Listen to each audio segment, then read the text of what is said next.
Well, in a couple of weeks, at least 600,000 people are expected to go to Minneapolis over 3 days for the Twin Cities Pride Festival. And for 30 years, this thing has been in Loring Park. But there are hints out there that is possibly could change. Loring Park is the home of Pride for historic reasons, but its quarters are tight. So that's one reason. But Twin Cities Pride is also saying the cost to host it there in the city of Minneapolis increases every year for permits, security, road closures, and more. And while Twin Cities Pride didn't flat out say, we're going to go if this doesn't get cheaper, they're saying very matter-of-factly that it's expensive and they want people to contact the city of Minneapolis and share their concerns about the cost of doing business for Pride there.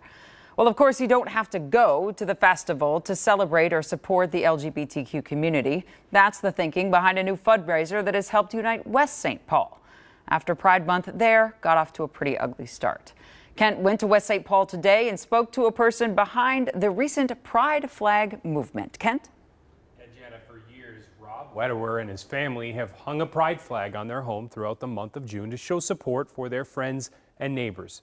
But it wasn't until that flag disappeared that he created a GoFundMe page and saw exactly how much pride his community has.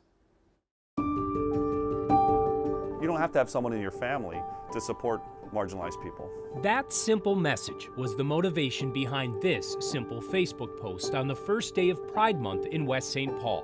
But by the morning of day number 2, it was definitely stolen. Rob Wetterer and his wife didn't need to do much detective work. The bracket is completely bent. To figure out what happened to their Pride flag. My flag was not the first flag stolen in this community. I mean, my friend Justin's was stolen last year, and some other people had posted on Facebook that their flags were stolen. He says he originally considered replacing it with a much bigger flag. And then I thought, you know, we can do something better than that. That's only replacing one flag. Let's get the community involved and see if they're willing to participate. Rob created a Pride Flags for West St. Paul GoFundMe page, asking for donations to buy flags for anyone in the community who wants to show their support. We're just about to $3,000 and our initial goal was $2,000. And just 6 days in, they've also already received 60 flag requests. So this is the flags that we have so far. Today I'm supposed to get 40 more poles delivered and another 20 flags. He says the entire community has come together to organize the process, plan deliveries, and even source the flags.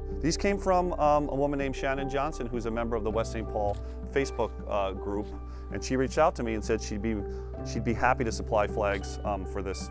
I noticed that your flag isn't back up yet. No, my flag's not back up because I feel like I should get people their flags before I put one up for myself or give one to myself. My Italian mother was always the type of person that, you know, fed everyone first before she sat down to eat, so that's sort of how I am. That's also why his very first delivery went to a local grandmother who sent him a personal request.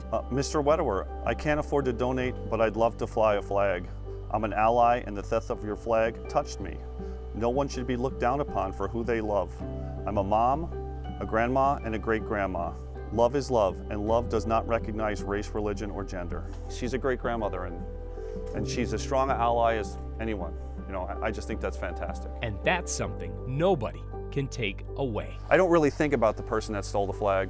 I think about the response from the community and how they've stepped up and how so many people have sent so many words of encouragement about what's going on here that I think that's the most important part. So cool. Rob says he's still not sure exactly how much longer the fundraiser and flag distribution will last, but he says any and all money that is left over will be donated through the Minnesota Now Foundation to the West St. Paul Pride Festival, which will take place on July 7th and 8th. And Jana, we have a link to both the GoFundMe and the request form on KARE 11, and it will also be with this story online.